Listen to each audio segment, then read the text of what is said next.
Okay, good morning, everybody. We'd like to get started. I know we'll have guests continuing to join us, but we have a lot to cover and some great panelists, and so we want to start the discussion. Welcome to the 2022 in real life, in-person CITT State of the Trade and Transportation Town Hall meeting. It's really, really good to see you all and to be with you in the same room. My name is Tom O'Brien. I'm the Executive Director of the Center for International Trade and Transportation at Cal State Long Beach, and I am also the Deputy Director of the MetTrans Transportation Consortium. MetTrans is a University Transportation Center partnership between Cal State Long Beach and USC, and MetTrans is the principal financial sponsor of the town hall. On behalf of my dean and the Associate Vice President for International Education at Cal State Long Beach, CITT Joshi, I am pleased to welcome you to our 21st town hall. Since our first town hall in 1999, our goal has been to provide a forum in which to explore a key issue challenging the goods movement industry and the many stakeholders who are in some way connected to the industry. We strive to address these issues of common concern and interest to our community in a respectful way and in the spirit of education. This year's theme is Chasing Supply Chain Sustainability. While the world awaits a clear victory over a global pandemic, the supply chain carries on.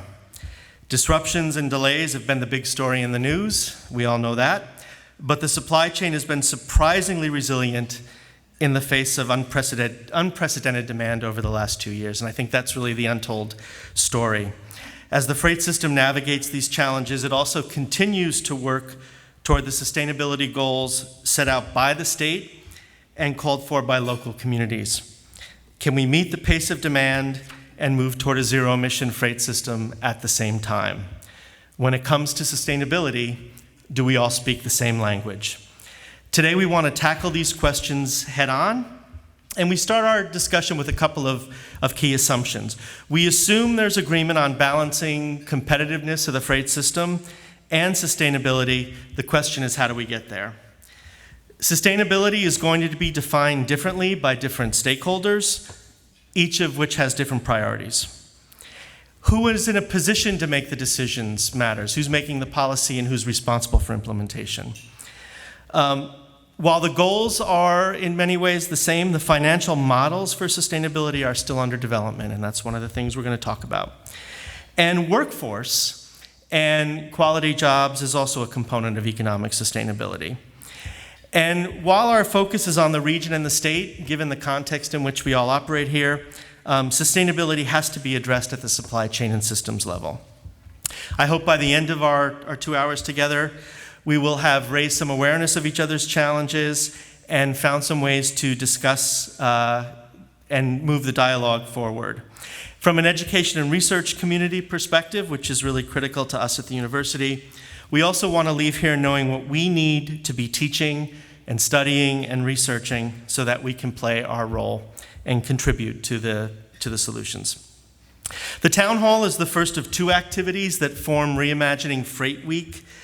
This week, tomorrow starts our 3-day International Urban Freight Conference, which will feature a wide range of sessions on all things urban freight, as viewed from a number of different perspectives, including economic, political, social, engineering, environmental, and through an international lens as well. We have 12 different countries represented on the agenda, and we welcome all of those, international and domestic, who have traveled here to Long Beach to be part of our Reimagining Freight Week.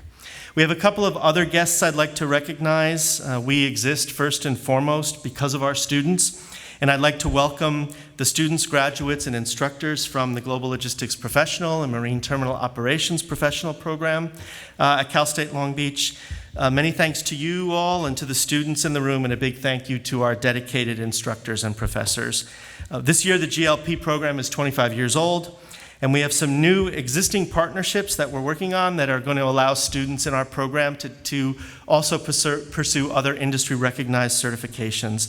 Thanks to Angeli Logan and Crystal Moan from our college's Office of Professional and Workforce Development, who are great stewards of the program. And I know they'd be happy to to answer any questions you have about them. I'd also like to recognize the members of the CITT Policy and Steering Committee. Their names are listed on the program, and I want to thank them for making today possible as well. They represent all segments of the industry and community, and we couldn't do what we do at CITT without them. I'd also like to recognize a couple of special guests, elected officials and dignitaries who are here this morning. I believe we have Bonnie Lowenthal, former Assembly member and member of the Port of Long Beach Harbor Commission, Dr. Joe Liu, a California Transportation Commissioner, from the Port of Long Beach. I don't know if Mario is here yet, but Mario Cordero hopefully will be joining us. From the Office of the Mayor of Los Angeles, Eric Garcetti, Christine Peterson, and representing a number of the ILWU folks in the room, Ramon Ponce de Leon, ILWU Local 13 President, who you'll be seeing on the panel, and Floyd Bryan, who's the President of the Southern California District Council. So thank you, all of you, for being here. We also want to welcome our various partners from industry and the community, and these include our friends from the Port of Long Beach Academy of Global Logistics at Cabrillo High School. The university and CITT are really proud to be part of this team, helping to develop career pathways in logistics right here in Long Beach. Just this past week, we secured approval from the Long Beach Board of Education for a new 12th grade career and technical ed capstone class that will serve as college prep for the students in the AGL program. It's a case study driven class over 2 semesters, and it's going to give the students an opportunity to serve as their own supply chain C-suite. This year we have 20 students along with their instructors, Jim Dowding and D'Andrea Bautista. I cannot begin to tell you how much Jim and D'Andrea have done for the students, for Cabrillo High School, for the school district, and as a result for our community and the industry that connects us all. Please join me in thanking them and say hello to the AGL students at your table.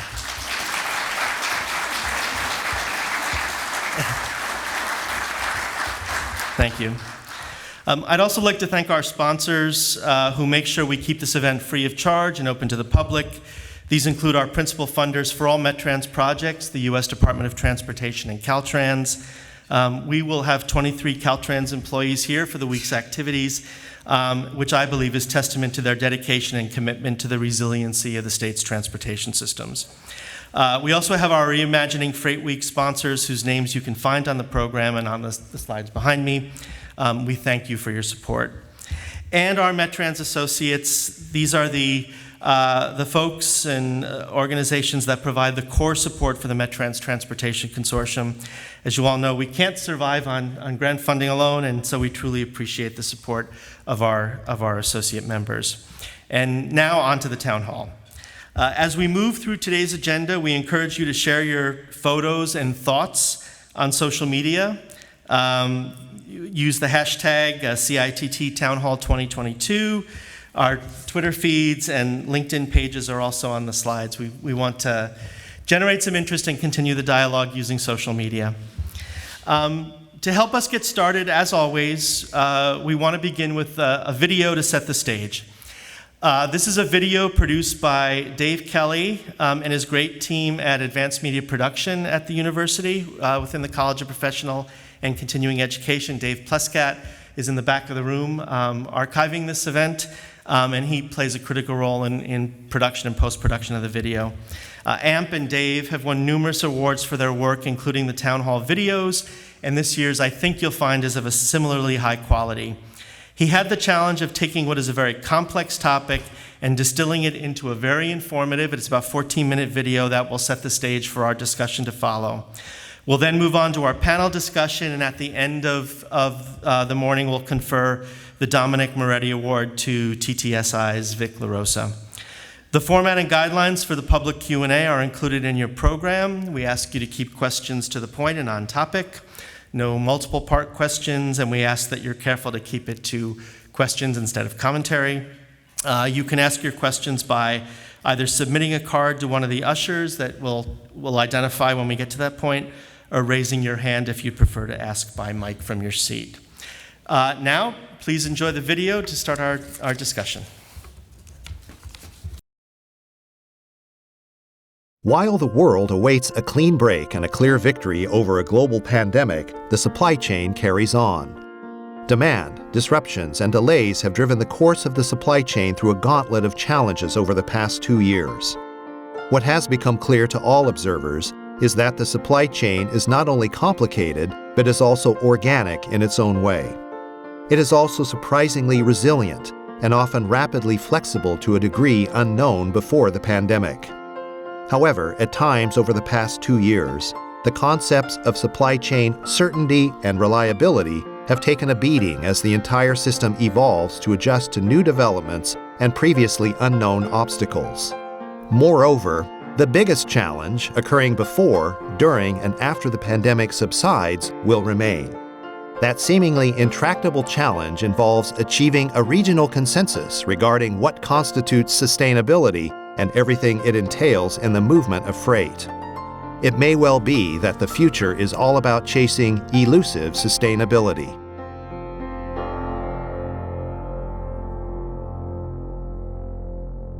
First, the supply chain has become more complicated because of online shopping and the dynamics related to it. E-commerce emerged more than 15 years ago, but exploded during the pandemic because of the ease and necessity of having goods delivered to the front door. The impact on brick-and-mortar retail has been substantial and often devastating.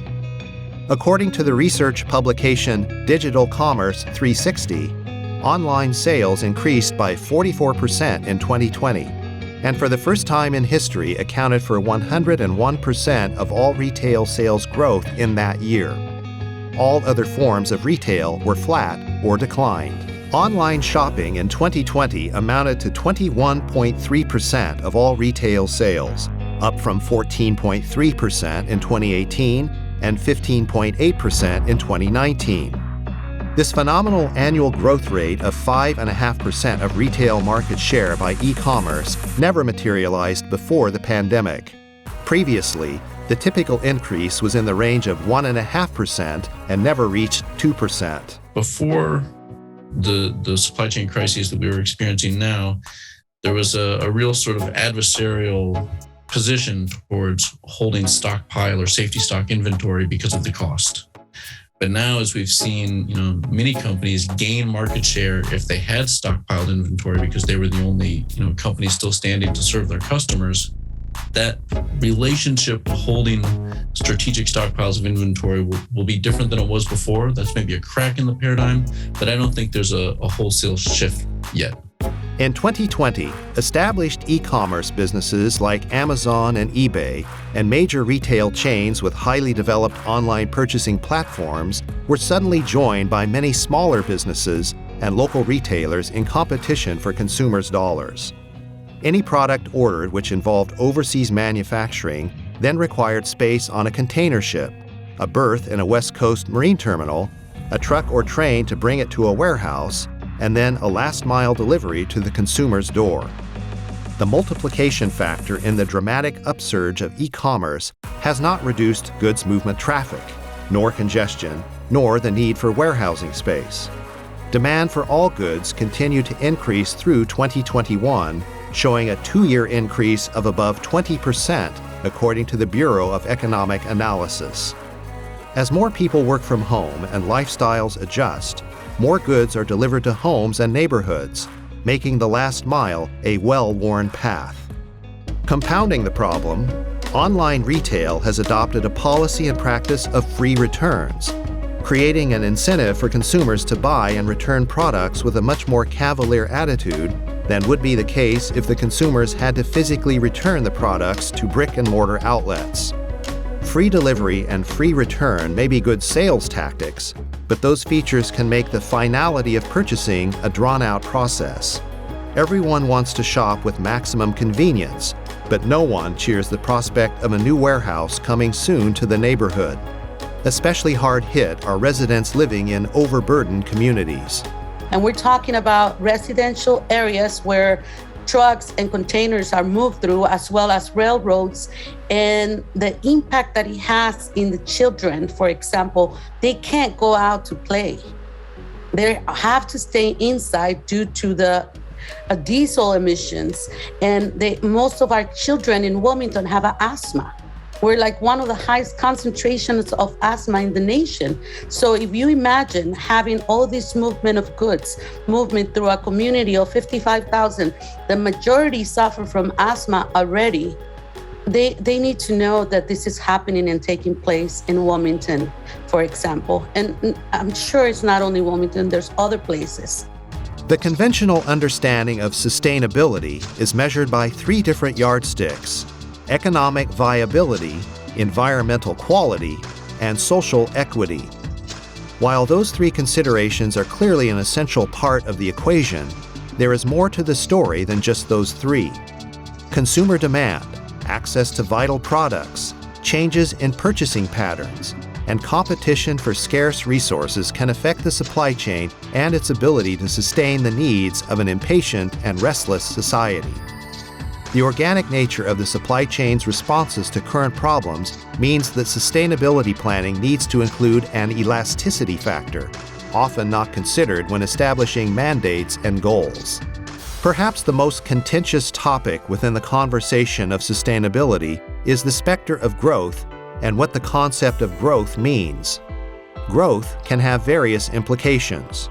To those with a business interest, growth is considered a positive development and a goal.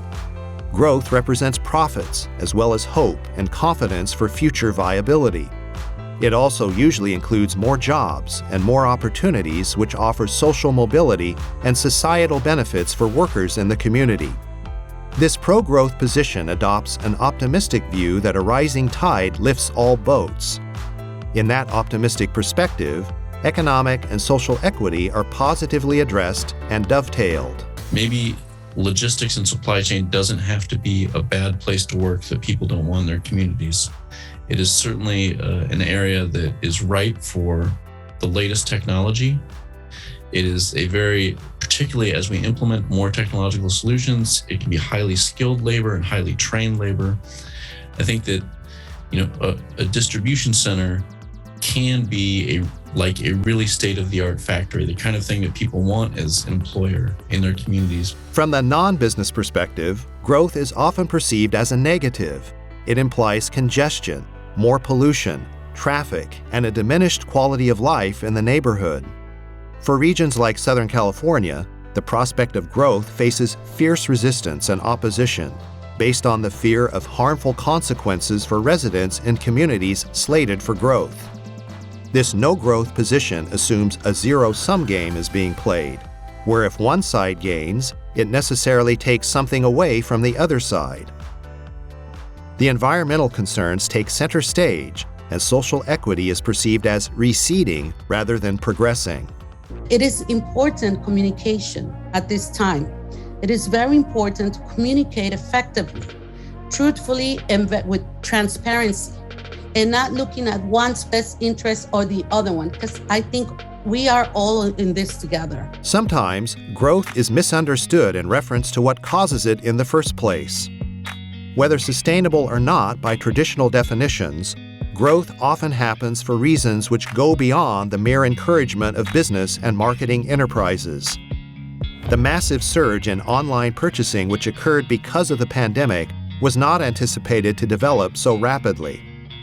Ultimately, growth in Southern California's freight delivery is determined by the consumers who also live in some of the neighborhoods which are objecting to growth. What has developed in the past 2 years is not so much a matter of businesses pushing cargo through the San Pedro Bay, rather, it is the consumers pulling their desired products through the ports. California's very aggressive greenhouse gas mandates and zero emissions policies are moving the industry toward rapid introduction of electrification at all levels. While the mandates will result in less air pollution and a major overall reduction in carbon-related emissions, questions remain about the cost, the feasibility of full transition by 2030, and whether the abundance of electrical power required will be available at crunch time. There is also an equity concern regarding how electrification and related automation will affect jobs in the waterfront industry. Finally, it is clear there will be a conflict between an inflexible zero emissions mandate with a hard and fast date and an organic supply chain which responds to daily and monthly challenges and is limited by technological advances. As a result, an argument is being made for a longer transition period to zero emissions. The solution could involve renewable natural gas or feature the use of transitional near-zero emissions technologies and fuels. We know that the state of California and other like-minded states are pushing for electrification faster than some other states. And that's fine. We see the customers there are moving forward in that kind of way. We will be there to help those customers move into that electrified space. In other spots where it's a little slower, maybe the use case is a little different, maybe we see that kind of incremental change going at a bit of a slower pace. But when we look with a long enough time horizon, clearly this is the path that everybody's traveling. All major OEMs have now started to move in this direction. We have been very clear about our targets for the year 2040 to be 100% electrified. One silver lining of the pandemic purchasing experience is the mass education of the general population about the significant workings of the supply chain. Before March of 2020, few consumers outside of those directly affected by logistics spoke openly about it. Now, almost everyone has become surprisingly sophisticated in daily discussions about supply chain dynamics. Those discussions often incorporate resignation about the perceived new normal, involving rapid price inflation, shortages, and long waiting times for needed items. Sustainability doesn't have a set measure. It's not like a dipstick, and a firm can just go, put it in. Oh, I've got enough sustainability. Let's go on down the road. It's always going to change. So I think it will always be elusive in that, what people demand from the companies they shop from will never just have a sustainability checkoff. It will change with time. Other important matters affecting the sustainability of the supply chain in Southern California include land use, involving urban and suburban planning. The state, cities, and local communities will have to make major decisions about the most appropriate utilization of available land.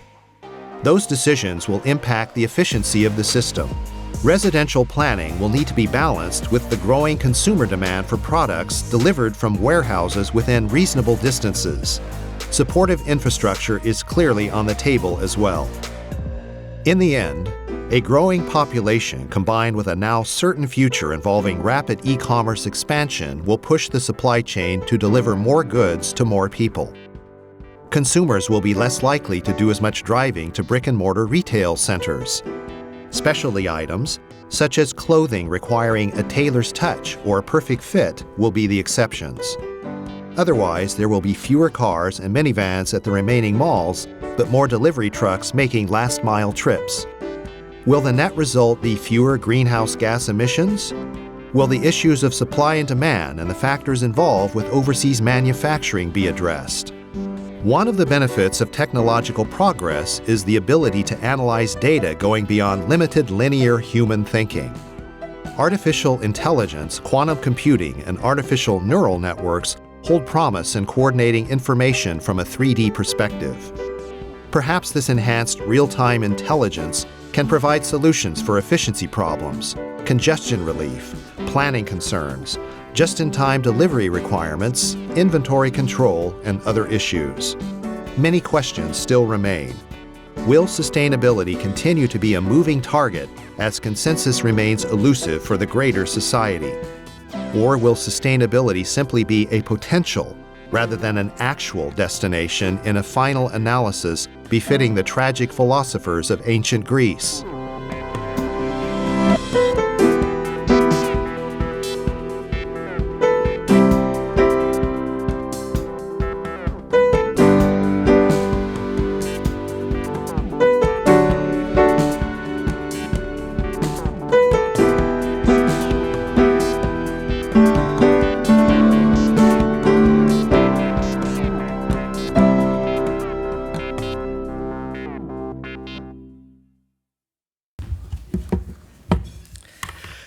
Thank you, and Dave Pluskin in the back, and Dave Kelly, thank you for all of your work on that. It really helps set the stage for the discussion, and I think given the fact that this is an educational forum, it's always nice to have a product at the end of the town hall that helps we can share with audiences in education, research, industry, community.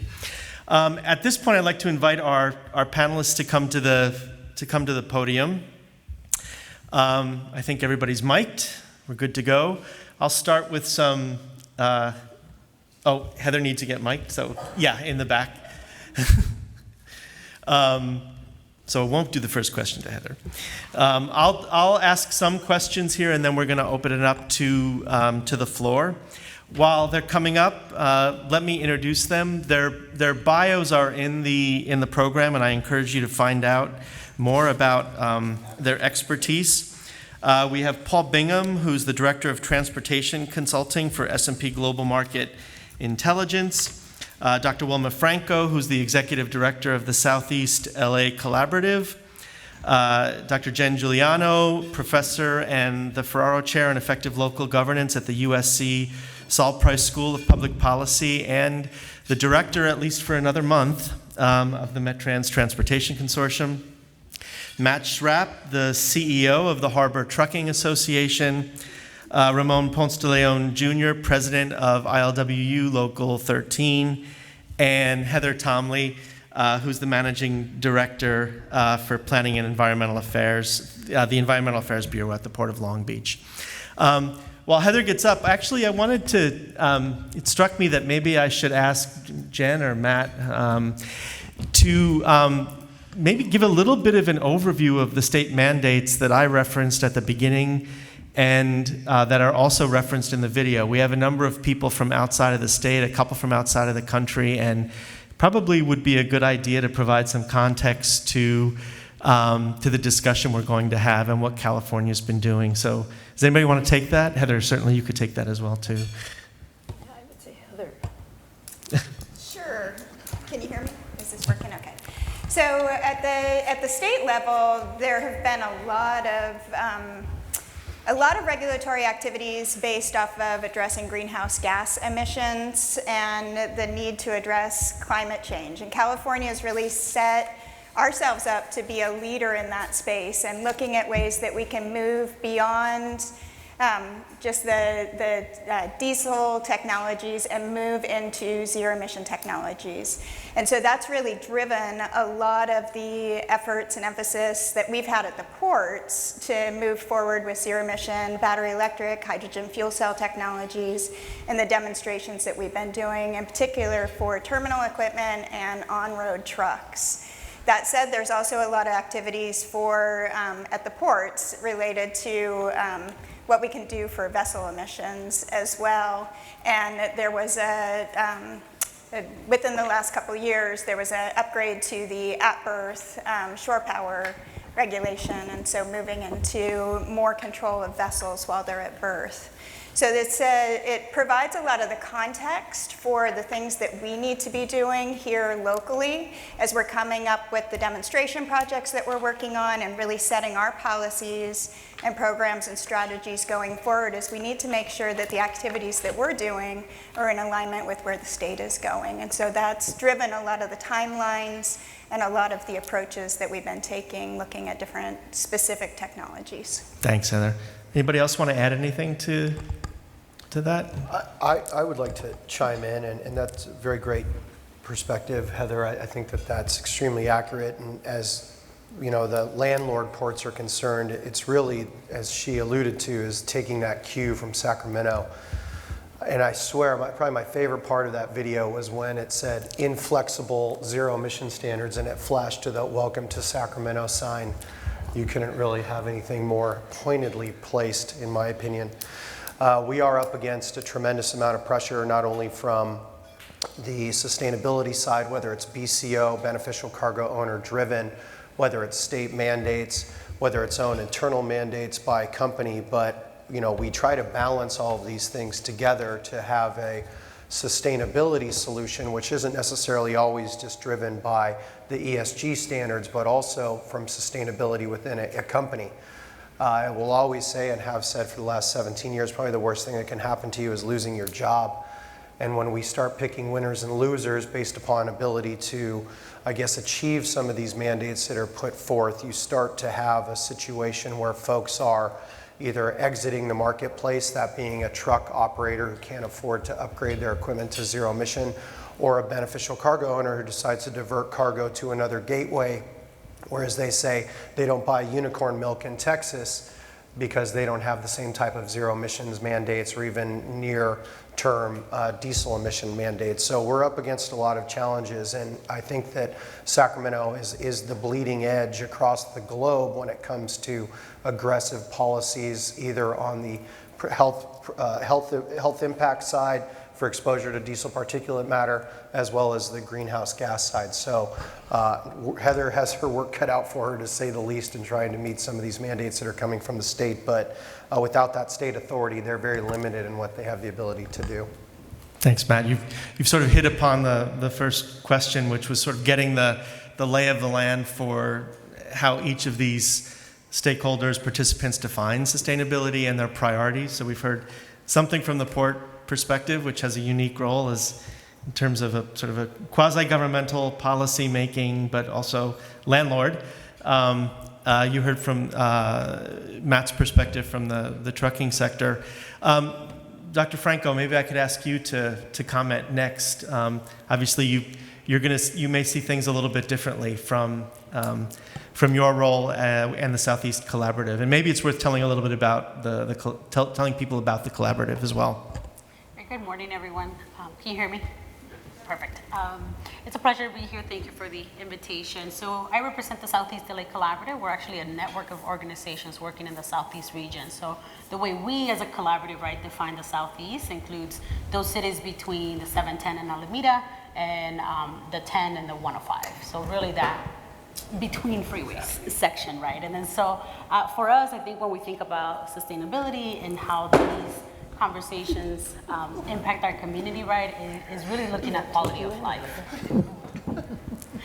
Is really looking at quality of life. And I think part of the big piece for us, right, is also keeping in mind those social determinants of health, right? How does the zip codes that our communities live in also impact their access to jobs, their access to social economic mobility, health, right, access to park, access to green space. So really thinking about, as we have these conversations, right, how do we make sure that those people that are impacted the most, that have the lived experience, are actually at the table and you know, when these decisions are being made, so, right? So I think that's, from our perspective, right, is really uplifting community voice and ensuring that they're not excluded from these conversations. Thanks. Ramon, I know a lot of longshore workers both live and work in the port community, and I'm guessing that it's probably fair to say that you don't see sustainability as a zero-sum game. It's possible to have both jobs and a clean environment, and so what matters most to your membership? Well, first of all, thank you. Can you hear me? Yes. Good morning. First of all, the video was spot on. It's probably one of the best I've seen, and I think it deserves another round of applause for. Very well put. It explains everything, even the accountability for even the consumer. Everybody is part of the supply chain. There's not one answer. First of all, the ILWU represent Local 13, most longshore. There's also marine clerks and foremen, but I represent the most of the longshore. Approximately 9,000 members, which is probably, I would say, at least 40% of them live in the community here, maybe 50 to 60%. It could be higher.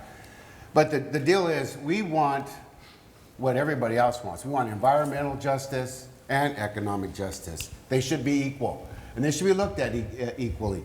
There was some questions that you've given us before. Tom's kind of give us a little prep about what some of the things we're going to be, talking about today.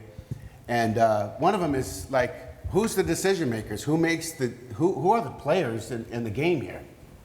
And there's several that have certain things. And if you look at the ILWU and the waterfront, you're looking at the sink being clogged right now. That's congestion. That's densification right now. So for all the automated people, that's densification. How's that doing? Not too good, is it? Well, anyway, we're the hub. We're the go-between everything. ILWU has broken records through the pandemic, and we appreciate the accolades, and our members will continue to appreciate the accolades because they continue to work 6 days a week, double shifts.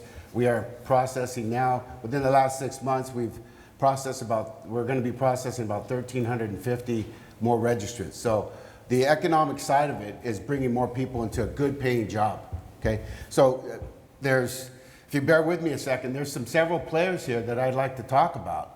And so everybody can go away from here. This is us sitting here. I'm a 40-year veteran. It's all I do. This is what we live about. Most of us have the PhD in longshoring. That's it, right? So, and no disrespect to people that go to school. I have my daughters. One of them went to Cal State Long Beach, graduated. I love my girls. They've all went to school. I put my kids through school with this job because I didn't go to school. Anyway, you have the BCOs, which is the beneficial cargo owners. You have the railroads, who haven't stepped up to the game, and we'll have to talk about that a little bit. You have the ports, which includes the labor and the trucking. You have the port authorities, and then you have the PMA, which is carriers and MTOs. So you also have the federal and state agencies. They all have a part in what's happened and why we're here today. First of all, why are we here? That's the first question. And who made the decision to put us here? Is it somebody's fault? No, it's just the way things have evolved. Okay? The JIT, which means just-in-time delivery, is something that all of us enjoy. You type it on, and you get it right at your doorstep, or a business types it up, and they get it delivered directly to them. The warehouse, it used to be in the old days, old dad used to throw the cargo on the pallet, it'd go to another warehouse, they'd throw it off in another truck, deliver it to a warehouse, and then it would be delivered to the store in the need. Well, let's check the warehouse. The warehouse anymore is the container. And now it's being stored on the dock. That's the warehouse. So we need to find a spot to move that. One of the answers is to get this off of the docks as soon as possible. Shouldn't even touch the dock. We need an inland port for the time being, and then later on, we need a rail system with bridges that takes trucks off the road and puts them in a different location, maybe an unincorporated area. That would help everything. Now, let's give an example. Ramon, I'm just going to, I'm sorry, but there's so much of this that I don't know where to go. Okay. We're going to have to, and you've raised an issue that I'd like to have Paul comment on, because you're suggesting that there's a system-wide challenge here, right? And so I wanted to see if Paul could comment on what he sees sort of the sustainability perspective, maybe from outside the region. And I know we'll have occasion to come back to some of the other things you're raising, Ramon. Sure. Yeah, well, as everybody has said so far, this has been focused on the community here in Southern California, but, inherent in all of this is global trade. We're talking about this region is the gateway for North America for Asian trade, 40% of the international trade. So it's the entirety of the population of North America in some respects depends on this. And the majority of the world's population is outside the United States, and this is a gateway for trade for them. And many of the companies that make substantial investment decisions depend on this region, maybe make decisions about whether to rely on Southern California or some alternative, are not based here. As we're all aware, these large ocean carriers are not U.S. companies. They're not subject directly to the control, except where they are, engaging in U.S. commerce. And the investors and the decision makers being overseas oftentimes, that gets up to the level of, foreign policy almost. This is, treaties and trade agreements, the Paris Accords on environment, very big picture perspectives on global warming, on sustainability that cuts across, not just the United States, but the entirety of the world.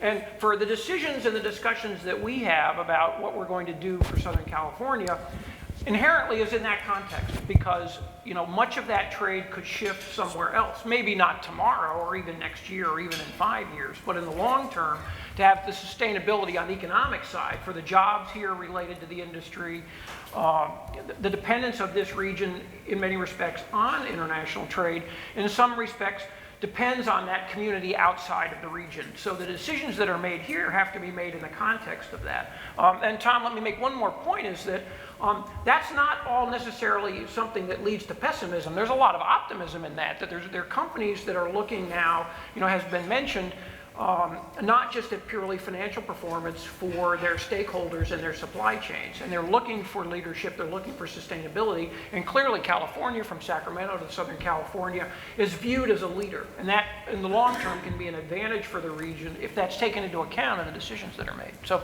Tom, I'll leave it at that when we come back. Yeah, thanks, Paul. And Jen, you've seen an evolution of this topic for as long as I've known you, right? We've both observed it, and you've been in the trenches as a researcher. What changes have you seen when it comes to sustainability as a focus of supply chain analysis? And well, thanks, Tom, and thanks everybody. Those of you who have been here before know that my usual role is to sum up.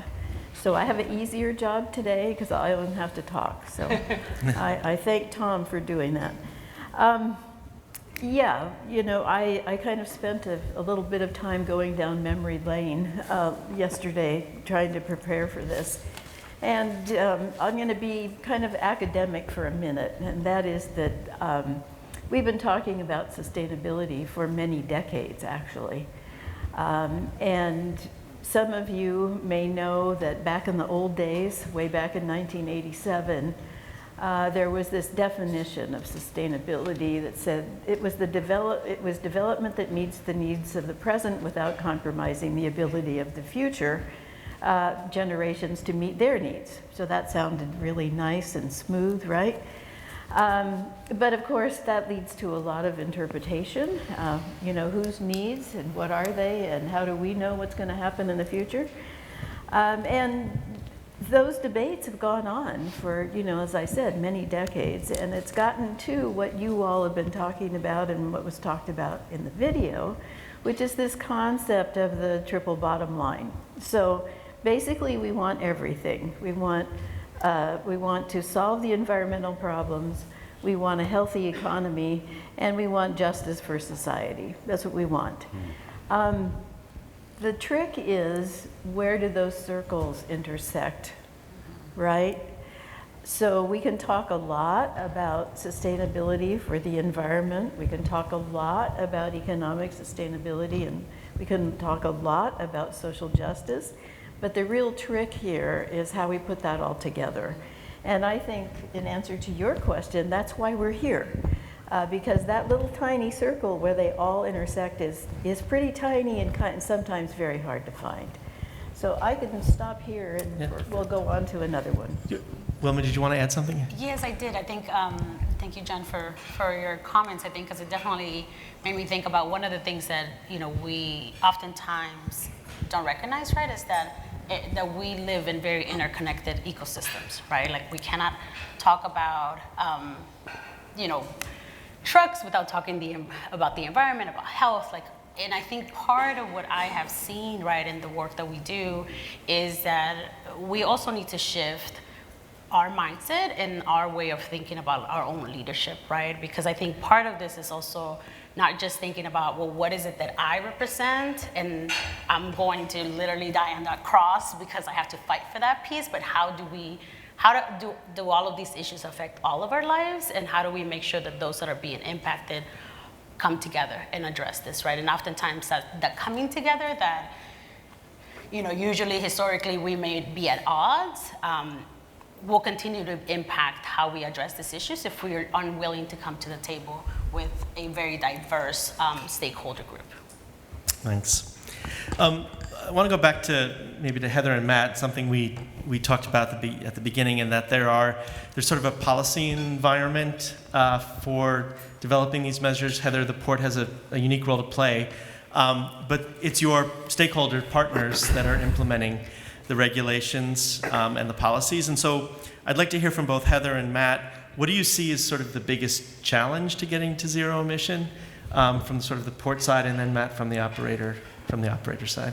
Sure, and I'll just start by saying I really appreciate the comments that have already been raised, and I think we absolutely agree from the Port of Long Beach as well that it really is, it's not just finding the balance, it's about looking at the ways that we can elevate all aspects. And so when we come up with programs and policies and dedicate our investments into different projects, we're always looking at ways that we can benefit not just the economics, but also benefit the environment, benefit the communities, benefit the workers, and bring all of that together. For us to be able to thrive long term, we really need to be supporting all aspects in equal measure. So it's really the goal that we're trying to do with our Clean Air Action Plan is to establish goals and policies and pathways to get there, make decisions about where we're going to be investing our port dollars to help support that, and then working with the industry and the community and bringing all of that together. We're setting goals and policies for where we want to go, but we need to work together collaboratively to figure out how we can get there in a way that we can all benefit. And so the Clean Air Action Plan has really been a model for that, and we've been really successful over the years. The original Clean Air Action Plan was adopted in 2006, and we measure our progress on the emissions inventory every year so that we can track how we're doing and where we need to continue to focus our improvement efforts. And our last emissions inventory for, I believe it was 2020, showed that we were able to reduce diesel particulate matter emissions by 90%, all while cargo was able to grow more than 20% over that time. And we've been able in that same time to be able to invest in the community through things like our community grants program, through the work that we're doing with helping in the local high schools with the global logistics program, and we're looking forward to the investment that we're going to be making in the training campus to be able to continue to support training for future generations of workers to work on this new cleanest equipment. So trying to bring all of that together, but it really is collaboration and partnership. It's working together to be able to get there. As you've mentioned and as Matt mentioned, we as the Port Authority don't own and operate any of this equipment directly, but we do have an important role to play as a facilitator and to help provide some guidance and to focus some investments for how we move forward so that we can get there. I would agree with pretty much everything Heather has just said, and I think that it was mentioned in the video, and she had mentioned, it's been mentioned here as well, is that we're all in this together. It's not a zero-sum game, it can't be, and as I like to say, if we either hang together or we hang separately. And when we look at and we track the emissions reductions from the ports, those coincide with state mandates as well, because while there was a clean trucks fee that really motivated purchase of cleaner diesel combustion technology, the backbone really came from the state. And when we think about some of these hurdles to full implementation of zero emissions for my members, even the ones who have been doing zero emission heavy duty vehicles, including those in this room, their challenge has been infrastructure. The OEMs will fall all over themselves to deliver you a truck that costs $500,000. I can tell you that much. And Honda doesn't build heavy duty vehicles. So when we think about how we're going to get these vehicles to market, if you don't have someplace to charge them or fuel them, be it hydrogen, from a zero emission standpoint, I like to say it's just yard art. It's very expensive yard art, but that's all it is at the end of the day. And when we try to engage the state of California, specifically the California Air Resources Board, about their place within the infrastructure deployment, they like to point the finger and say, well, it's not our responsibility, that's the CEC's responsibility. But yet the CEC doesn't show up to these in-use workshops where end users are sitting there asking the ARB what's going to happen with the future of their business. They say, well, don't ask us, go talk to the CEC. And I think that that all has this overarching umbrella on top of it, which has to do with the land use planning. Because if we look historically, we saw the photos in the video, you have warehouses right smack dab in the middle of communities. Who's making those decisions? Well, somebody's permitting that and allowing it to move forward. And as we think about, well, let's try to create some strategic corridors or gateways where we can build out. It's tough. It's very dense down here in Southern California, right? So where we end up going is further and further out. I've heard John Husing talk about back in the day, no one imagined they would go over Kellogg Hill heading out towards the Inland Empire, or even into San Bernardino or Riverside. Now we're moving into Coachella Valley to find more land.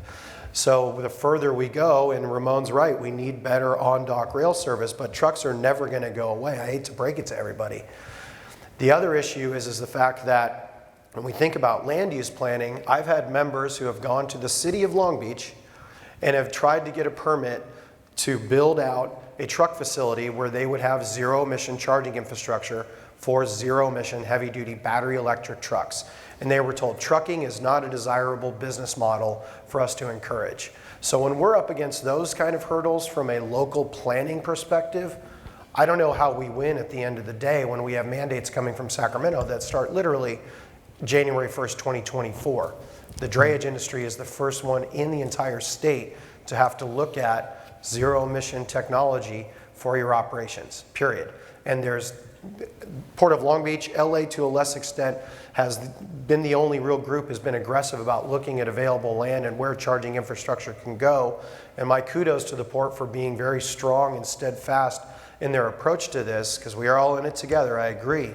But we need more people to the table because they seem to be a little disconnected up in Sacramento. Thanks, Matt. And for the audience not from here, CEC, California Energy Commission, and CARB, the California Air Resources Board.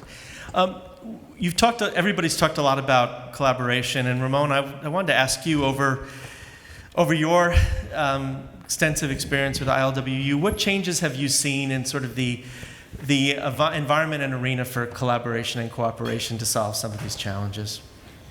Well, when I first came in office, immediately contacted the California Air Resources Board because of some of the things that Matt and Heather have been faced with. And there need to be some type of connect. So as labor, we got that together and we worked with the Air Resources Board and one of the terminal operators here in Long Beach, SSA, to see what kind of transition we can do into a cleaner environment and maybe a hybrid thing while we're waiting. What we've seen is some cooperation and sometimes not some cooperation, maybe with AQMD and CARB. We have a lot of agencies that sometimes they're fighting each other, and that happens. And then who gets the hit is the regular the business and our industry. So instead of people being politically and fighting each other, we, like it's been said, we all have to find that small place where that triangle meets, and including our state and federal governments, okay, including the railroads. So the collaboration needs to be everybody on the same page.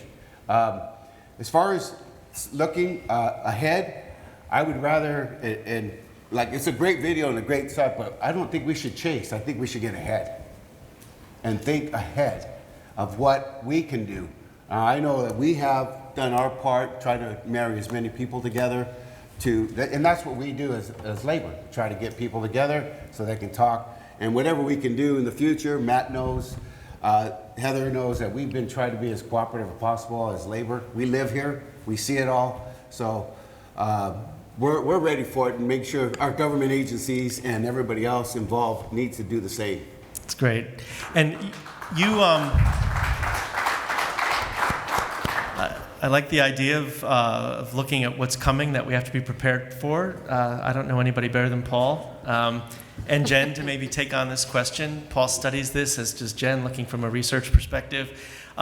What trends are coming down the pike? What other external forces do we need to be prepared for that are going to sort of inject themselves into this discussion of sustainability? Well, the near term is, coming out of the pandemic into an endemic, and we're going to see, some shift back towards services from goods consumption. But, long term, we're still forecasting the fundamentals that have been in place for decades are still going to be there with global population growth, growth in income, challenged by the environmental pressures that exist globally. But that doesn't mean that, the economy or the population doesn't continue to see growth and investment in technology. And this is an environment where globally the companies are spending more attention now on their own environmental sustainability. If you're a European firm, you file an annual report that's not just your financial condition, but your carbon footprint and your supply chain footprint. And there's an opportunity for Southern California that has for years suffered potentially from the reputation of loss of market share to the East Coast ports, to regain some of that in the future, whether it's because of insufficient water to operate the locks in the Panama Canal, or whether it's because of the inability of some of the East Coast and Gulf Coast ports to prepare themselves to have as low of an environmental footprint as we might have with the ports here in Southern California. There's a real opportunity, actually, collectively, as the state can make those decisions and come together to attract investment, which will be possible. There's an enormous amount of capital globally going to what's called these ESG funds, the environmental, social, and governance model of companies that are not just looking at their financial performance, and investors saying they want to put their funds into companies that meet certain criteria for those standards, not just financial performance. And California is very well positioned to take advantage of that potential growth in capital and foreign investment right here in the region to grow some market share and provide increase in income, provide opportunities for jobs and training, and to pay for some of the costs that we're going to incur to achieve this higher level of environmental performance. And at the same time have a workforce that's educated and able to benefit from the opportunities that are there. But it's going to be done in a context of growth where there's also an opportunity to miss out. If we don't collectively get the political calculus to be able to reach some agreements on the path forward for policy, for who's going to contribute and make investments, things like retraining of the workforce over the long term as technology and other things change, that's all required collectively to make it work. And for this region to take advantage of the trends that we all face long term are going to continue to grow. One thing we do know is that the proportion of the world population and the world economy that's represented by the United States will continue to diminish long term as other regions of the world grow faster, which means we're going to become, as a country, increasingly dependent on trade with that faster growing rest of the world. And that's a real foundation which this region can both understand and then have in the context for the decisions that are made regarding how we collectively operate in a supply chain world where this community still depends and benefits from participating in that global supply chain function. Thanks. Jen? Very quickly, I agree with everything that Paul said. As long as there is no catastrophic economic crash or something like that disaster, the growth that we're seeing, I think, is just going to continue. So as per capita income increases across the world, so does consumption. And so I think we're best off preparing and accommodating or managing than saying, no, it should just go somewhere else, because it's got to go somewhere. Secondly, technology is moving really fast. And I think, we haven't really said much about technology, but technology has so much potential for increasing the efficiency of supply chains and for making the productivity of the supply chain increase, which would then reduce some of its impacts that we are trying to reduce. I think we have an uncertain future. People's preferences change, everything changes. Nobody would have predicted what has happened over the last 2 years, right? And so I think uncertainty is always part of what we have to think about as we plan for the future. And then finally, this is kind of my wish list part of this. I think California's made these great accomplishments on the GHG front. And wouldn't it be nice if we had national policy that was the same? So that there would be a more level playing field for California and California's economy. Thanks, Jen. I've got 2 more questions on my end, so I hope that those of you in the audience who have burning questions are either writing them down on cards for me to read from the podium or getting your questions ready. We'll have a couple of our research assistants moving around the room. But a couple things before I sort of open it up to you all. The video suggests that we've met the enemy and it is us. that we have sort of this apparently insatiable demand for goods. It's still on the rise. As Chinese ports begin to reopen, we're expecting more cargo to be coming our way, adding disruption to the system. And so I want to ask about how you all are sort of preparing to accommodate that growth and what it means for sustainability in your world. And I guess I'd like to start with Wilma. And, a lot of these impacts, as we talked about, are goods movement through the community. So what do you see as sort of being the biggest challenge to at least the Southeast LA area as we see this rise in home delivery and e-commerce? Yes, first to your comment that you made, that what the video suggests, right? It did definitely hit home for me. When I watched the video, I was like, oh, so I am part of the problem. Got it. So I wanted to put that out there, but I think it's, great video again. It was wonderful. But I think as we think about our region, right, and the community that we represent, really thinking about, I know you mentioned, Jen, like technology, right? And one of the biggest things that we saw with the pandemic is how technology is leaving so many communities behind, right? One of the things that you will always hear me uplift, right, is not only, the kids and the elderly that are not necessarily, that are impacted by this digital divide, but there's also a sector of our population that does not have any formal education. I always uplift and I want to bring attention to that because it personally impacts my family as well, right? So really thinking about those community members that actually don't know how to read or write. Right, so as we think about the advancements in all of these opportunities, technology, growth, economic opportunities, what does that look like for these community members, right? I know we just recently had a conversation with the Department of Education, and one of the things that they've highlighted was its data point around they've lost more than 300,000 children in the last 2 years, right? Whether they dropped out of school. So what does that mean for economic mobility, for economic opportunities, for workforce, right? And then so I think these are important pieces that, as we begin to kind of address, for the Southeast, right, we were the epicenter of COVID, right? It just dramatically impacted by the pandemic. So as we think about the future, one of the things that we have done, because we do represent a regional convener, we're not a service provider, so we do not reach community the way our partners do. But really bringing all these different stakeholders to develop and launch what we call the SELA agenda, right? That was really looking at 8 policy areas, how they're interconnected, and how we need to identify investment opportunities across those areas, or one of those being addressing some of these issues that we're discussing here. But again, I think for us is how do we ensure that the community voice is at the table, because their experience and their lives are also being impacted by this. Yeah. And then we have different perspectives on this and accommodating future growth. Maybe Heather, Matt, and then Ramon, sort of talk about what you're doing to prepare, what you see the challenges are moving forward. Sure. I think, for us, we're making a lot of significant investments in bringing in the cleanest equipment, focusing on demonstrations and putting those new emerging technologies through the paces so we can understand how they can work.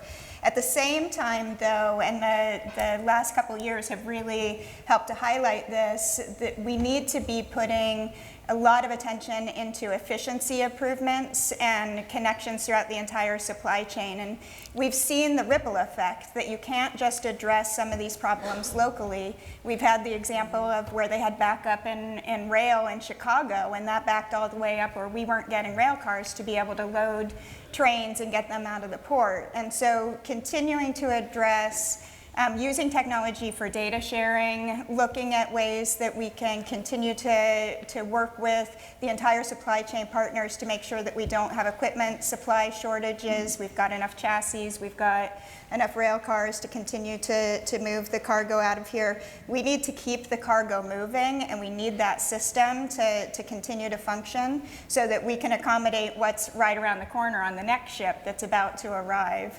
We also, long term, are really looking at investments and improvements that we can do in our infrastructure to be able to continue to improve the movement of cargo out of this port.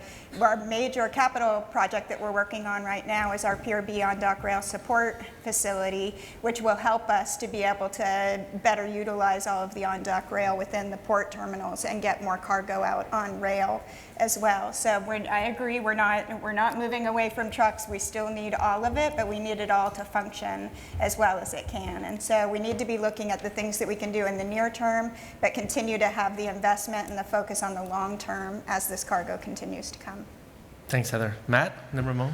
And I think, and I'll yield some of my time to Ramon, because I know that, you know, you guys are boots on the ground out there. It's a dangerous job. This cargo wouldn't move off the ships or off the dock without you, and it wouldn't move to consumers without our industry. So it's really, this is where the freight starts and ends. And for me, it's always challenging when we're faced with this question. It's like, well, what are you going to do in the future? Because it really depends on who you ask, depending on the type of answer that you're going to get. And this seemingly ginormous wave of cargo that's going to come from Shanghai, it's perception. A lot of shippers are moving to other ports. Stuff is still coming. Port of LA had its second busiest April in its 115-year history. A lot of these ships are smaller because BCOs have shifted to chartering their own vessels. So we're not in the 24,000 TEU ships, we're less than 10,000. That's what half of the ships that are out here and on their way right now to LA Long Beach are, in these smaller, less than 10,000 TEU ships. But guess what? It still needs a berth, it still needs labor, it still needs crane. I still need to be able to figure out how my members are going to create an appointment so they can go pick up that cargo. If we talk about technology and neural networks, I'd like to see that figured out for the appointment systems here in LA and Long Beach, because if you look at it on its face, we have 12 different appointment systems that we work within. Although it's maybe 5 providers, each individual terminal has its own quirky things that you need to deal with, whether it's the type of chassis you can use, whether it's the hours of gate, whether it's peel pile. There's all sorts of issues that come into our capability, let's say, to be efficient and productive. So if we can start solving those issues with technology on the front end side, then maybe we can start looking at bigger picture. Because when we talk about climate change, when we talk about energy use, you look at China, their energy footprint has skyrocketed since they decided to become the global manufacturing hub, which we're all now completely dependent upon. There's no such thing as free shipping, and all the externalities that come along with it, I think, is important to bring into light, whether it's the community groups, whether it's port operations, whether it's labor, whether it's truck drivers. We're all part of this together. Again, I think that is the one theme I hope that we can all take away from this, that we're not adversarial, that we need to get together to figure out how to move cargo off these docks to get them to people who need them. Because it's not just tube socks, it's medicine.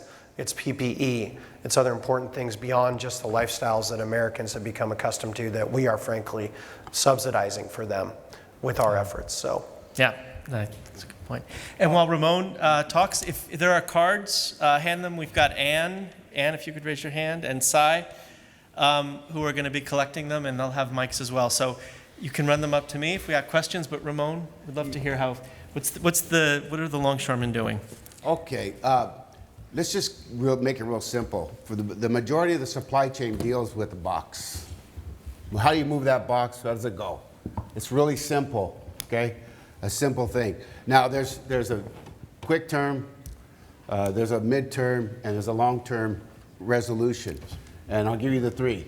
First of all, the LW is already prepared. We were prepared in August of 2020. We expedited crane training for the truck delivery only, 250 skilled operators.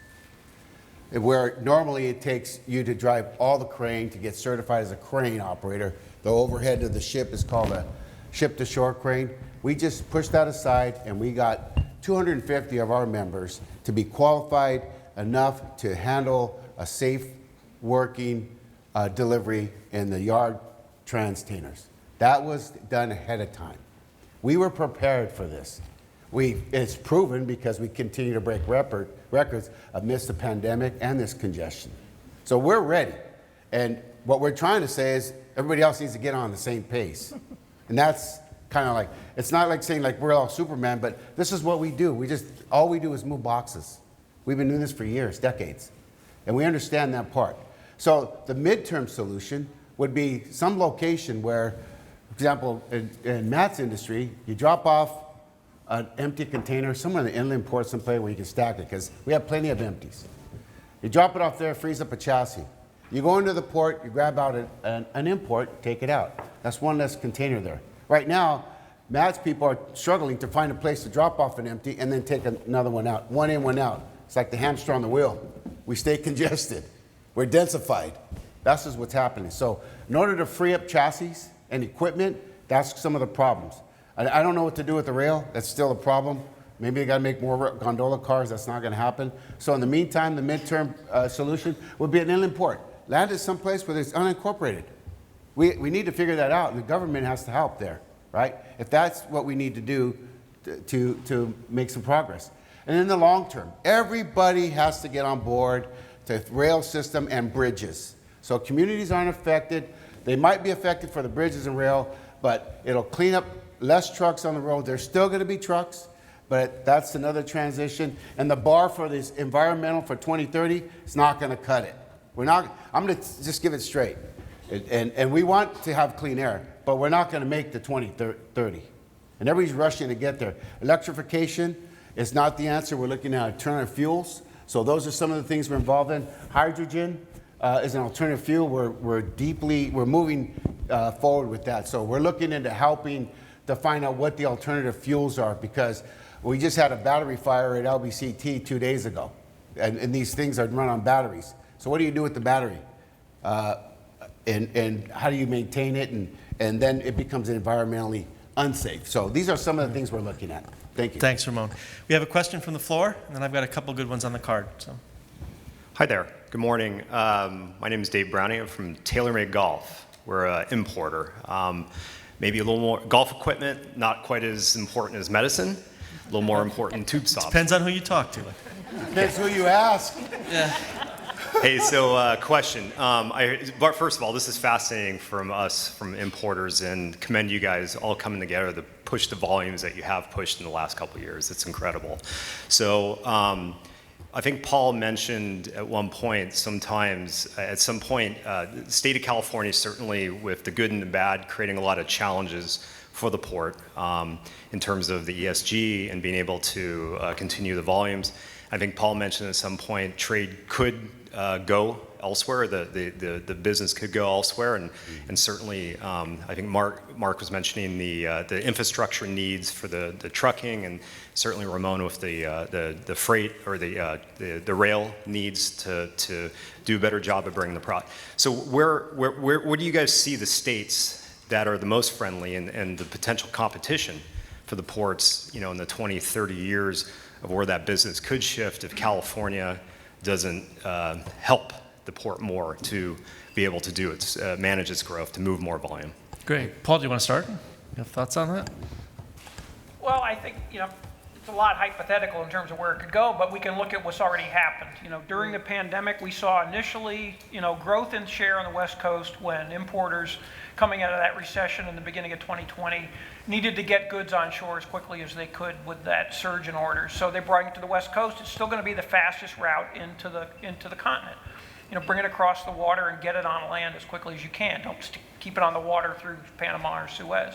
That doesn't change long term. That advantage is sustained for the region where we're still going to be trading with Asia. It may not all be with China, but the big population, the big growth, long term globally in the entire world is going to be with Asia. So that doesn't change in terms of Trans-Pacific being the center of the trade links.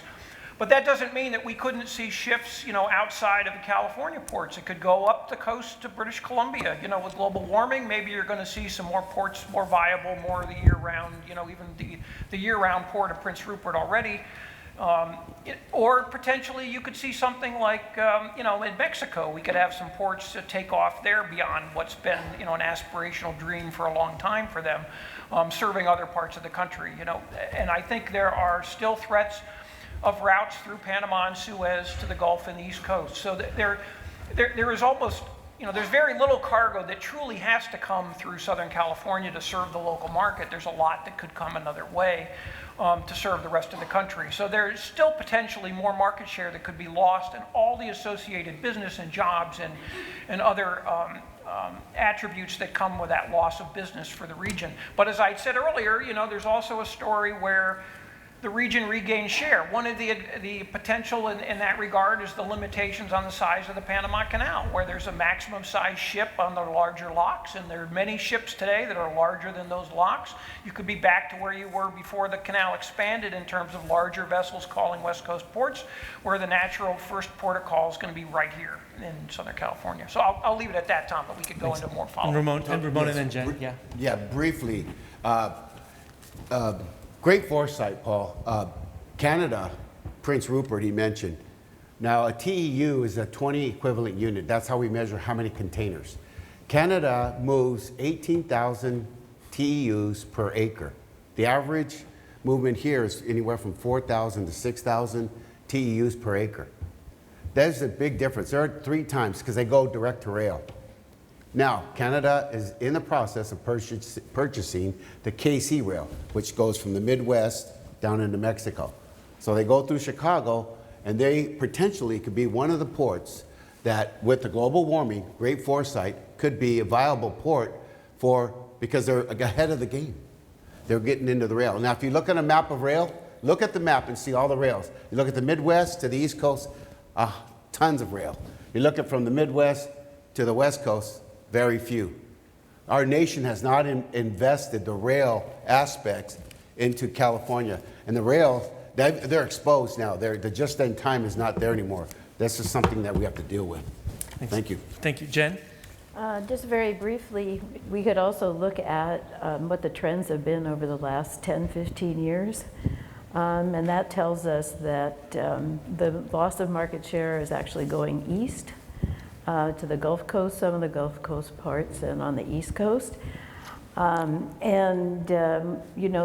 lesson to think about is New York. Back in the old days, New York was the major port in the United States. It today really only serves its local population. And that could happen as well in Los Angeles. But as Paul said, there's just a lot of opportunities, and it's all very uncertain. But there is the competition out there. There's no question about that. If I can Yeah, just Heather. add something quick, sort of in the context of sustainability and the topic of this panel. Shifting cargo out of this port to ports that don't have as clean of equipment or that take a longer route on the vessel and produce more greenhouse gas emissions to get there isn't solving the problem. And so it's something that, going back to the comment that Jen made about the national freight policy, we should not be looking at ways to try to avoid doing the right thing to do. We have urgency to take action, and we need to benefit all the communities that surround ports and make sure that we're investing in these technologies everywhere. And I like where Heather's coming with that, from with that, because this is a supply chain community, but business owners are making decisions about their bottom line. And when TaylorMade or whatever import is asking, well, so what are these other ports besides LA Long Beach anyways that everybody's using? Not to accuse you guys of diverting cargo, but I think that it's a consistent theme. I have members who are going and touring Charleston, who are touring Houston, and those as operating ports have a much different, bag of tools to approach infrastructure build out. It's like, oh, you want a warehouse? Sure, no problem. How much land do you want? We'll have that, we'll tilt that thing up in a matter of weeks, where we don't have that luxury here because it's so densely compacted. So I feel like diversion is a real thing, especially as we look with the new queuing system. It could potentially take you longer to get to LA Long Beach because of slow steaming than it could to go through the Panama Canal and train stuff back into California. Now, does that not go in line with the sustainability and ESG goals that we all should be thinking about? No. But at the same time, if I'm a business owner, I'm an importer, and I'm worrying about my bottom line because of our insatiable appetite for cheaper, faster, and now, that I'm going to make that decision based upon how much bottom line I'm going to have to maintain. So it's a good point. And Mark, by the way, I think you owe me a free golf bag for. Stacy, you had a question in the back or somewhere? Yeah.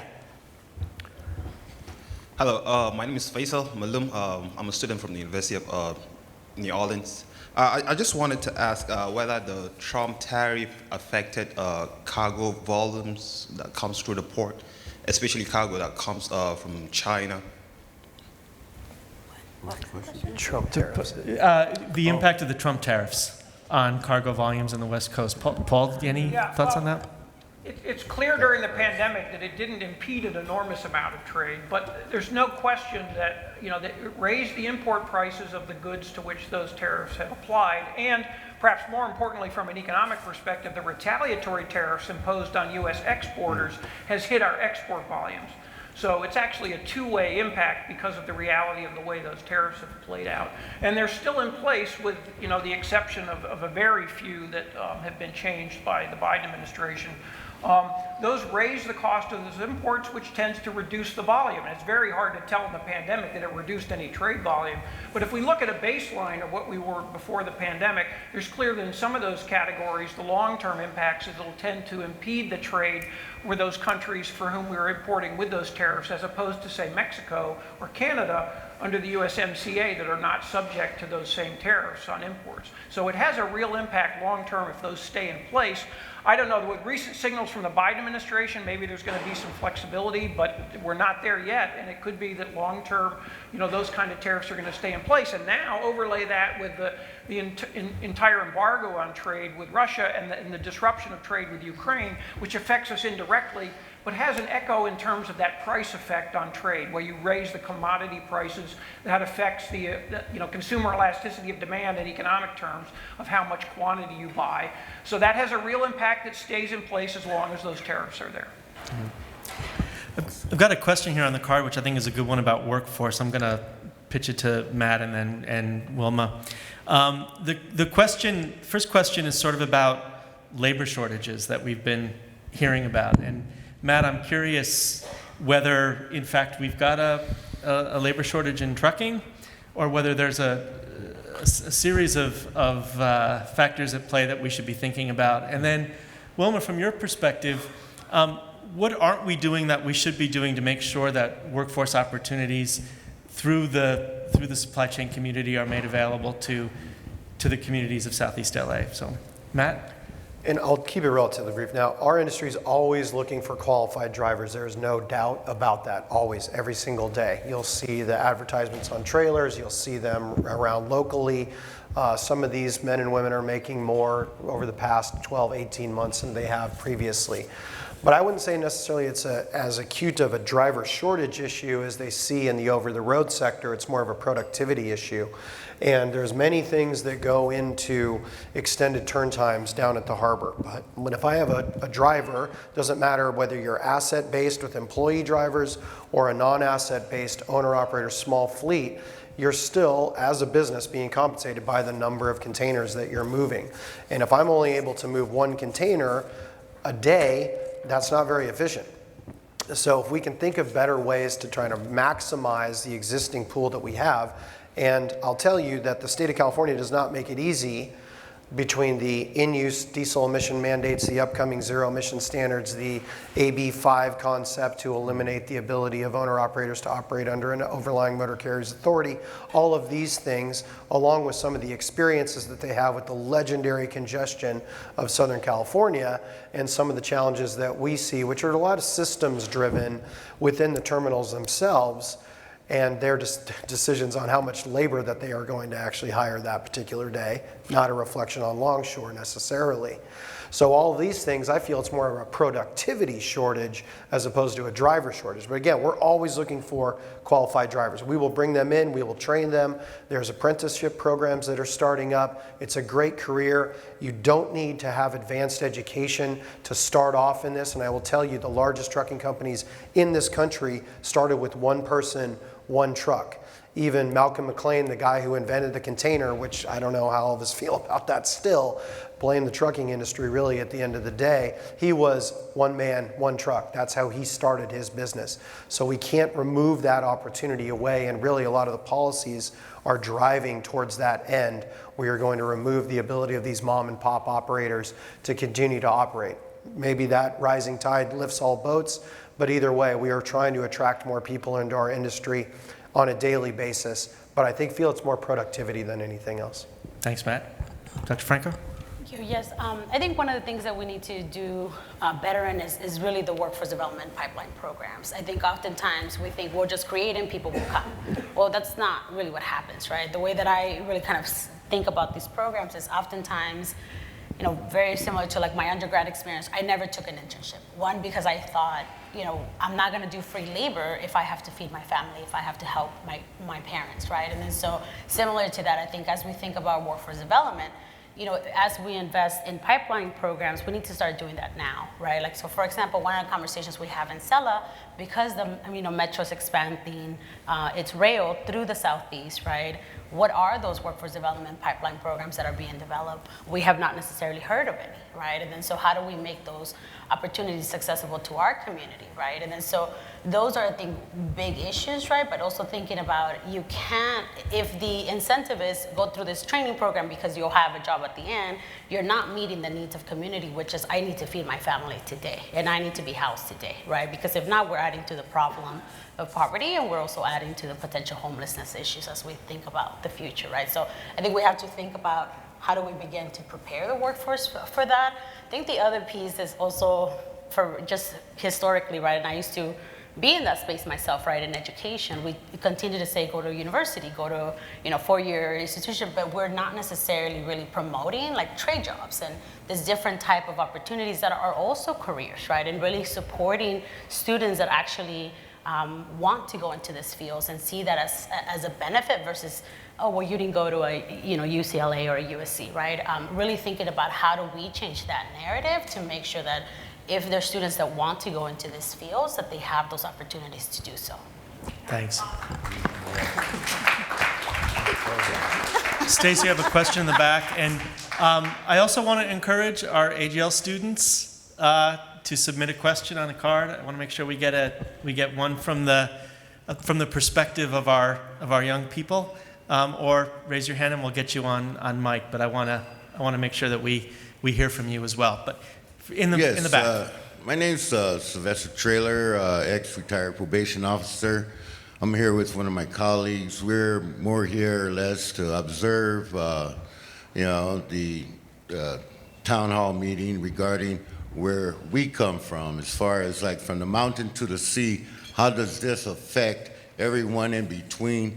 Just like the lady in the video said from Wilmington, the kids are being, you know, hidden with the emissions and being, you know, in the hospitals and all this going on.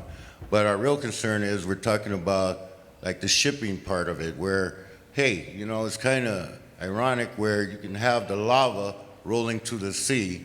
How easy is that, where, you know, where the hubs should be, where people should be looking at things coming from above down to the cities, you know, instead of everybody using gas to get up, you know, to the mountaintop. It's a lot harder going that way than coming down with, like, say, for instance, fuel, you know, feeding our cities with everything that we need to supply and, you know, for the demand of everybody. But just like everybody passes by the 10 freeway, you see the General Hospital sitting up there, and it's been dormant for over 30 years. It's like an eyesore. Well, why couldn't that be a hub up there or something to feed the city, you know, like an octopus with tentacles coming down? Because whatever we need to inject, it would be, like Mr. Ramon said up there, you know, De Leon. Hey, you know, we can start from the grassroots. You know, I come from the inner city, and we've seen stuff out there that, like I said, I was maybe born a mile from the General Hospital. And you've seen all around us, Carnation, where we get our milk from. We're having problems with that now. The formula with the kids.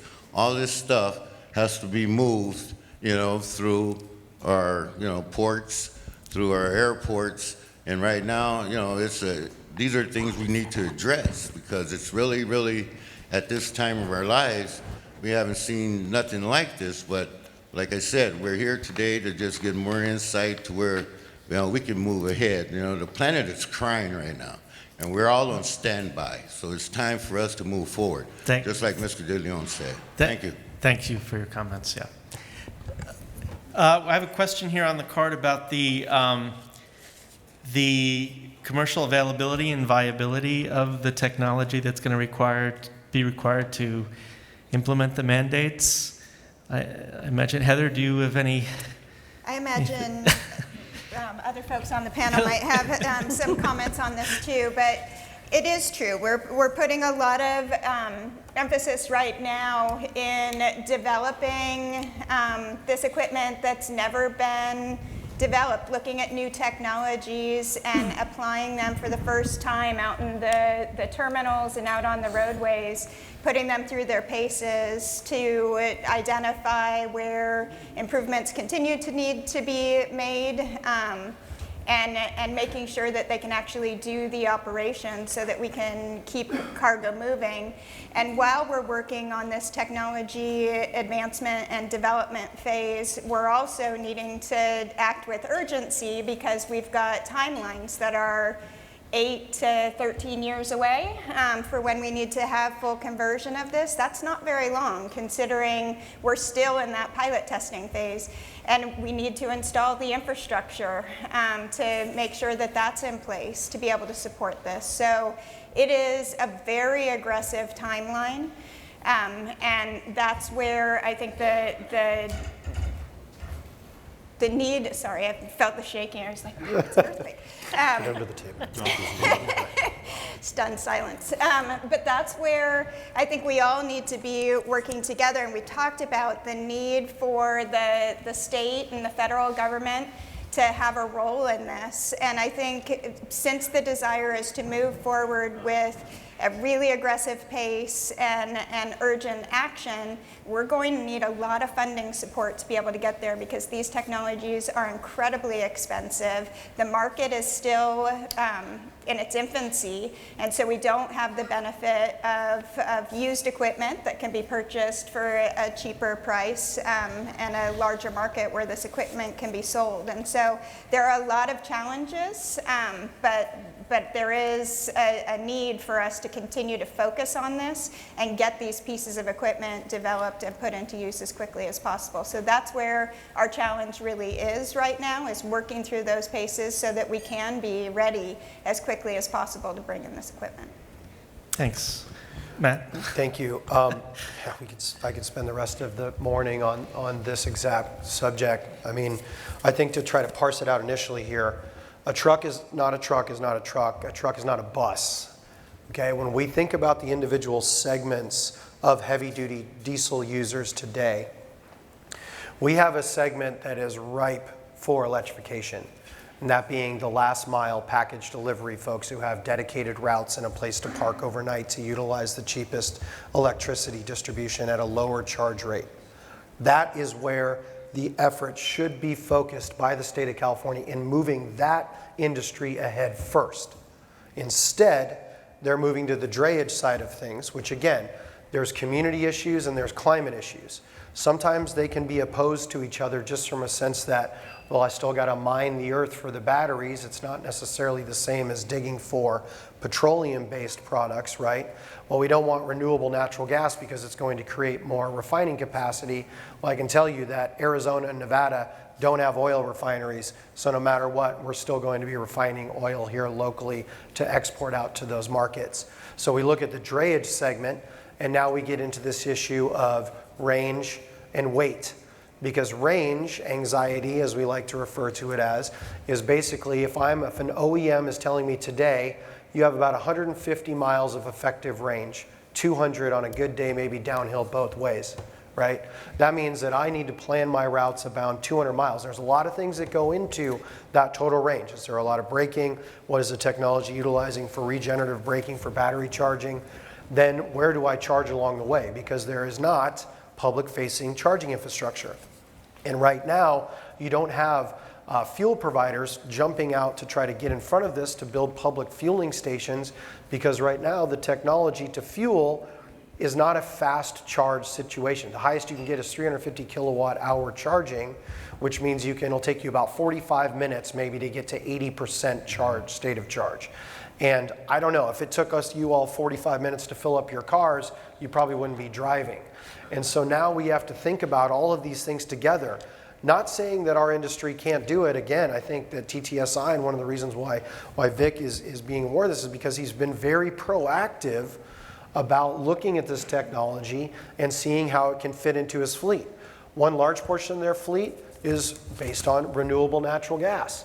This is a carbon negative fuel that has basically been sidestepped by the state of California to go right to a zero emission standpoint. For drayage, first, 1124. There are no other standards in this state that require use of zero emission vehicles except for drayage, and that's not just LA Long Beach, that's Stockton, Wainimi, Sacramento, San Diego, Martinez, Benicia, all the intermodal rail yards, and that is where they want to start. They put it under saying it's near-term exposure for communities, but I'll tell you guys, guess what? It's not just trucks that cause pollution in the supply chain, okay? Yeah. Just a heads up. So now as we are moving to this next phase of technology, really the vehicles, well, they're coming a long way, but it's a much easier part of the equation as opposed to the massive gigawatt needed gigawatts that this grid is going to have support, which by the way is still fueled by 30% non-renewable natural gas and coal, okay? So if I'm charging my electric truck on coal, I don't see how that plays out from a sustainability standpoint. Nevertheless, when we think about the weight capability, if you want more range, you need more batteries. If you have more batteries, you haul less freight, which means you got more trucks on the road. So you might not have the same brake dust, but you're going to have tire wear because there's more torque from those electric motors, which are going to break down tire wear. And what shut down the 710 project was brake dust and tire wear. So anyways, I could go on for a while. So, well said. So Jen, and then I'm going to give the last question to an AGL student who has a really good one. It's going to be for Paul. And then there's a bunch of really good ones here. My commitment to you is we will do a summary and continue this dialogue in a CITT poster blog because there's too much good stuff here. And I also wanted to ask a question I won't ask, but I will engage you for the blog, and that for those of us in education, what part of the story do we get wrong most often about the stuff that you do? But so Jen, you wanted to comment, and then Paul, it's a question about, so you can prepare inflation, the impact of inflation and what it means for the supply chain. So Jen. No, but I wanted to ask you about the commercial viability question first. Sorry. Just very quickly, you won't be surprised when I say, sorry, we really need to do more careful research as this is moving forward. In our own research, we discovered exactly what Matt was actually talking about. We made some estimates and found that you would have to have many more trucks on the road if you actually were to electrify a significant amount of the fleet because of the range and weight issues. We've also done a study that looked at electrification of cargo handling equipment. That would be also very, very expensive, and it would also require more equipment because of these range issues and duration issues. So my vote is actually that we do the port's doing a great job of piloting things, and you know, TTSI and everybody else is doing a great job of piloting. It's really good to be able to look at the details of how those pilots are going so that we can get a more realistic estimate of what it will actually cost to do some of these things. And the grid is exactly the same. We need to be doing much more careful research on what exactly will be required to do it and how we get there. Thanks, Jen. And the last question before we move on to the Moretti Award comes from our AGL students. And Paul, they're interested in what the impact of rising or decreasing inflation will mean for all of the things that we've talked about today. Well, it's an enormous topic, but I'll Yeah. try to touch on it quickly. We're facing, 40-year high inflation in this country. Inflation inherently has a disproportionate impact on lower income households because they tend to spend a higher proportion of their income on consumption. So it's already going to make worse the situation that we've already faced in the pandemic, where the lower income population has suffered more. It has an impact on consumption as you have lower effective disposable income. It shifts the consumption towards the necessities more like fuel and food, and less away from durable goods that tend to move in containers.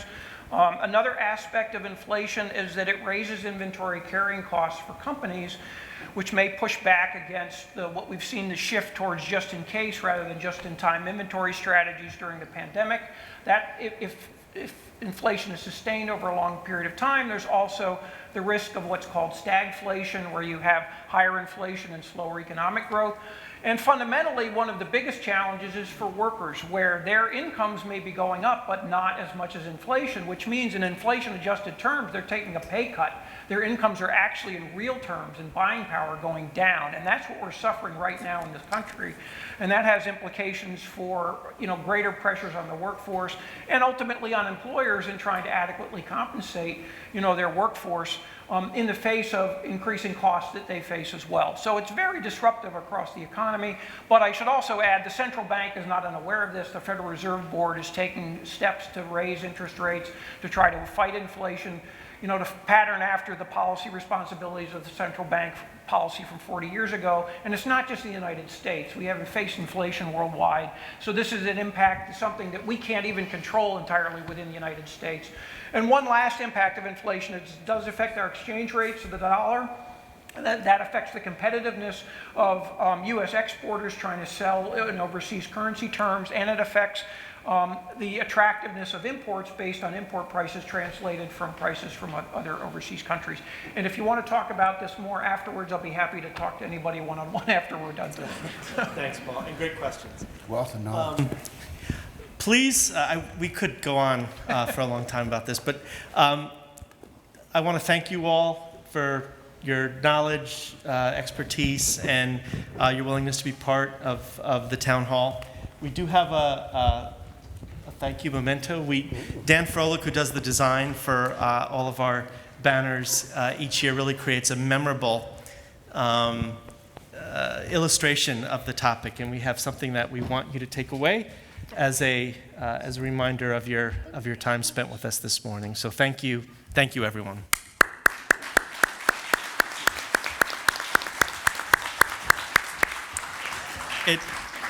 It was a fascinating panel, and it was informative and truly in the spirit of education. And this is what the late Dominic Moretti, an original member of the Policy and Steering Committee for CITT, meant when he said he wanted to bring the university to the docks and the docks to the university. Dominic was instrumental in the development of the town hall and making sure that the ILWU was at the table from the beginning. In fact, the town hall started life as the ILWU State of the Trade and Transportation Town Hall. And I know he would have been pleased that Ramon continued that tradition by being part today. Dominic was something of a waterfront renaissance man, as your program indicates. He was a proud longshoreman, a proud graduate with his bachelor's and master's degree from Cal State Long Beach, go Beach. He also received his PhD from UCLA.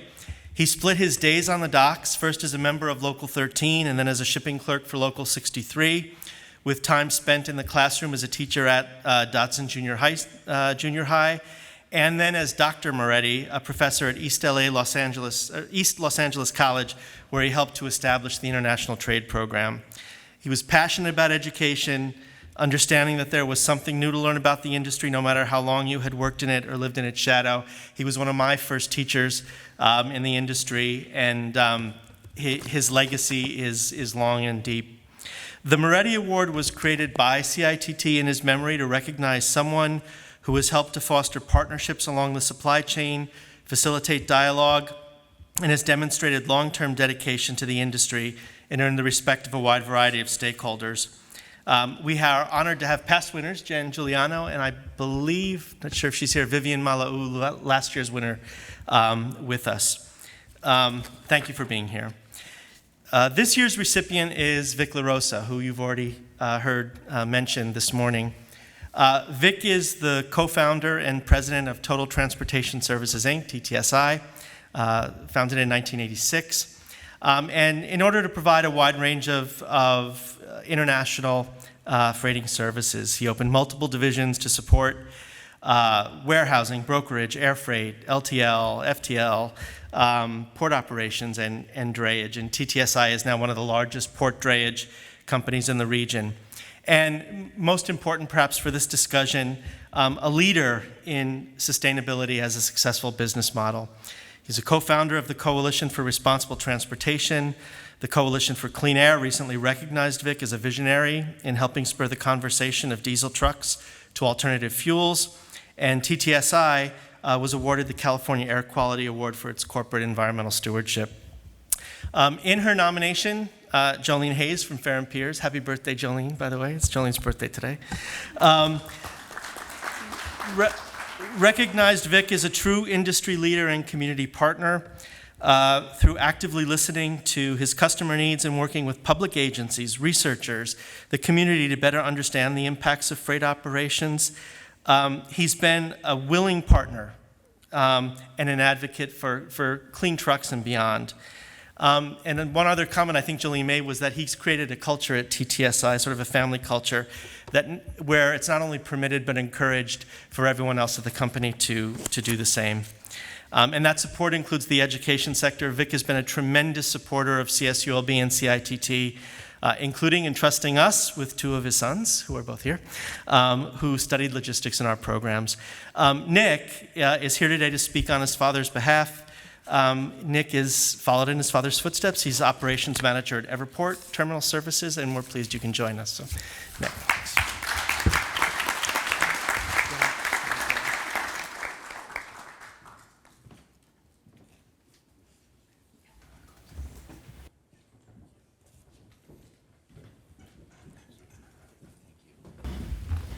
Thank you, Tom.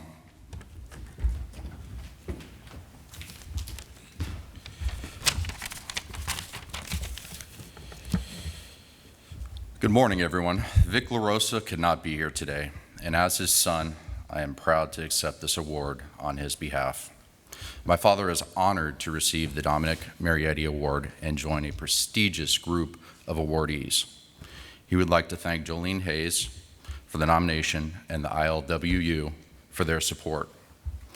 He is proud of their great achievements that have been made working together. Vic would also like to thank the review committee. Sustainability and education are Vic's key areas of focus, and he believes that building a better future begins with investing in our community. For over a decade, he has worked to eliminate harmful truck emissions in our world by embracing alternative fuels, technologies, and creating partnerships with labor to facilitate the development of driver training programs while inspiring and educating future generations. He thanks you all again.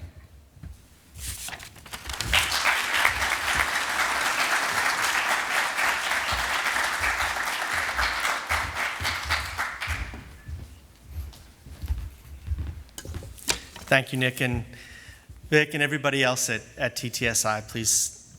Please send your dad our best wishes. Finally, before we adjourn, I have one more recognition I'd like to make. This is the last town hall for Dr. Giuliano as Metran's director. We will be in good hands with Marlon Bornett, the incoming director. But Jen helped CITT's founding executive director, Marianne Veneris-Gastelum, grow this event, and with Metran's financial support and other support over the years, helped ensure that it reaches an audience beyond our region. As a member of our policy and steering committee, she's provided constant support for the work of CITT and personally been a mentor to me from my days as her PhD candidate, and then her guidance through our time together as colleagues. Jen, all of us at CITT and CSULB want to thank you for being a partner, a friend, and leader, and we wish you much enjoyment doing your own research and working with students. Jen's not really going anywhere. She's just handing off the reins. So if I could have you come up. We have a little something for you.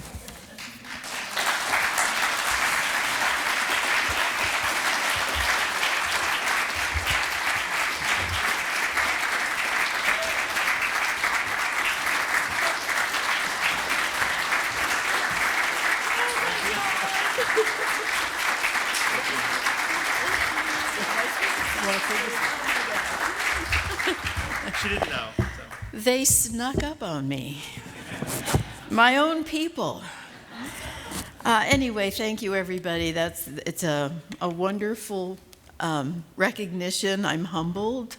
It's been a great experience for me, and I've enjoyed every single one of these town halls, and I'll probably come back next year anyway, even though, I don't have to.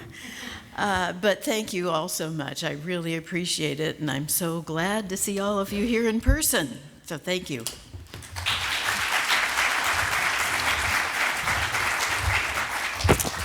And thank all of you for being part of this discussion today. As we conclude, just a couple of reminders. We will be posting the video after this event. It will be available on our website. There will be a link, and we encourage you to share it in the spirit in which it was developed, which is as a valuable educational tool. And again, thank you to Dave Kelly and the AMP team and Dave Pluskett for putting it all together. If you have not gotten your parking validated, please see our Ian team in the back. We owe a great deal of gratitude to many, many people who've dedicated time and effort and money to make it happen. I want to thank first and foremost Ari Copeland, our talented event coordinator, and her amazing team, including Naomi Suzuki, Marissa Eide, Elizabeth Warren here. Ari stepped in when Alex Traver retired. I know many of you worked with Alex over the years, and she's done an amazing job on both the town hall and INUF. Her week has just started, I know. And I want to thank our team of CITT, including the research assistants who are here helping out this week. We have an amazing group of students. And including, I realize we have some of our MA-GL and MA and MSSCM graduates here too. So I want to thank you for being here as well. I want to mention again that today's event is hosted by CITT, the College of Professional and Continuing Education, and the MetTrans Transportation Consortium. Thank you again to USDOT and Caltrans for your support. Our Reimagining Freight Week sponsors, which again, please, they're listed on your program. Thank you as all for your support throughout the year, and our MetTrans associates. And a final thank you to our Policy and Steering Committee, which over the course of a year shepherds this event, provides input on the script, comments on the video, and helps us get the sponsorships that make this possible. Thank you for coming today. I hope you found the information of value. We hope to see you at next year's event, and we stand adjourned. And please, if you're networking, we want our students will be here for a little while too. We want them to take advantage of having an opportunity to meet with all of you. So thank you again, and have a good day. Safe drive.